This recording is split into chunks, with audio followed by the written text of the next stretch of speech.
ক্ষমতার চর্চার মধ্যে দিয়ে রাজনীতি করা এরকম কোনো পছন্দ দিয়ে যায় সেরকম যাতে দাবি হবে সেরকমই মনে করি।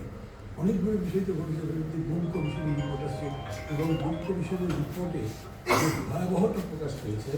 মানে আমাদের এরকম ভয় আছে যে হয়তো একসময় মানুষ মনে করেন এগুলো না হলে এই বিচারগুলো না হলে কিসের ভোট এরকম কথা আসছে। খোদ প্রাক্তন প্রধানমন্ত্রী শেখ হাসিনা নিজে এই সমস্ত দুঃখদের হুকুমদাতা এগুলো বলা হয়েছে তার বিচারটা পর্যন্ত যাওয়া যাবে না। আমরা একইভাবে অর্থনৈতিক কমিশন যে রিপোর্টটা দিয়েছে টাস্ক ফোর্স সেটা থেকে হিউজ ব্যাপার পুরো অর্থনৈতিক ধ্বংস করা হয়ে গেছে সেটা তার মধ্যে বলা হয়েছে। এগুলো আপনাকে কাজ করতে আমরা এই জন্য মনে করি খুব তড়িঘড়ি নয় হইচই নয় খুব কুললি এখনকার সময় হচ্ছে একটা দিক নির্দেশকের মতো পথ নির্দেশকের মতো রাজনীতির নেতৃত্বকে ব্যবহার করা। আমরা গণতন্ত্র শুরু থেকে এই বিষয়টার উপরে জোর দিয়েছি।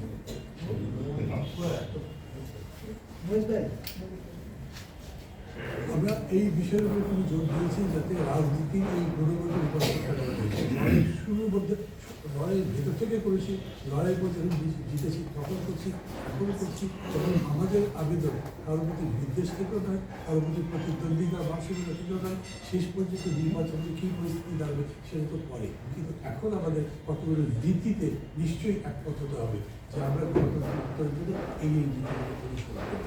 সেই বিষয়গুলিকে খেয়াল রেখে আমি বলবো যে আমাদের অপেক্ষা করতে হবে, যেহেতু তার গভর্নমেন্ট একটা পথ নির্দেশিকা দিয়েছে।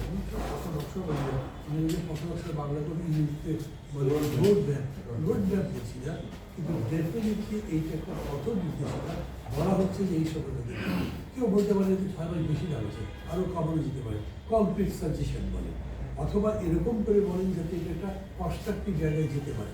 না হলে কিন্তু সে মানে ভুল বোঝাবুঝি হবে, যত বেশি বিভেদ হবে তত বেশি আমাদের মূল টাস্কটা নষ্ট হবে, তারপরে আমরা কোথায় ঠিক করতে পারবো। আমি একটা পছন্দ নিয়ে আবার শেষ করতে চাই। এই একটা অভূতপূর্ব সুযোগ নিজেদের ভুলে যদি আমরা নষ্ট করে ফেলি তাহলে ফিরে পেতে আমাদের অনেক সময় লাগবে। আরেকটা বিষয় বলি, এই যে প্রশাসনের কথা বললাম, মানে আমরা কোনো ব্যক্তির পক্ষে কিছু বলবো না, কখনোই বলি দেয় আমরা সিস্টেমের কথা বলছি। আর কাউকে যদি আপনি মনে করেন যে অপরাধী তাকে গ্রেপ্তার করতে পারে, তারা বলে বিচার করতে পারে, কিন্তু তিনি যদি জামিন পাবার যোগ্য তাহলে জামিন দেবেন এরকম করতে পারেন, অথবা 4 বছর আগে তার কেস একটা নিয়ে এসে এখন সেটা নিয়ে চর্চা করতে থাকবে, এর মধ্যে কিন্তু আর কোনো কিছু হয়নি। এরকম যদি হয়, এরকম কিছু কিছু ঘটনা আমাদের নজরে এসছে, আমরা এই ব্যাপারে সরকারকে সতর্কতা বলবো যে প্রশাসন বলেন বা অন্যান্য সর্বস্তরে যেরকম করে পরস্পর প্রতিযোগিতা আছে, এক ধরনের বিভেদ করুক, মানে একজন অফিসারের সাথে একজন অফিসারের প্রতিযোগিতা, এগুলো চরিতার্থ করবার জন্য চেষ্টা করা হয়, রাজনৈতিক উদ্দেশ্য স্বার্থ সিদ্ধি করবার চেষ্টা করা না হয়, এবং এইভাবে সামগ্রিক বিষয় একটা গণতান্ত্রিক মূল্যবোধের ভিত্তিতে পরিচালিত হয়। সেটা প্রশাসনের বড় অফিসার হন বড় হন, আমাদের পরিচিত অনেকেই এরকম ইন্টিগ্রেটেড হয়েছে, যাতে আমরা স্পষ্টতা পাচ্ছি না এবং এগুলো আমরা উদ্বিগ্ন আছি, সেই উদ্বেগ প্রকাশ করছি। Thank you.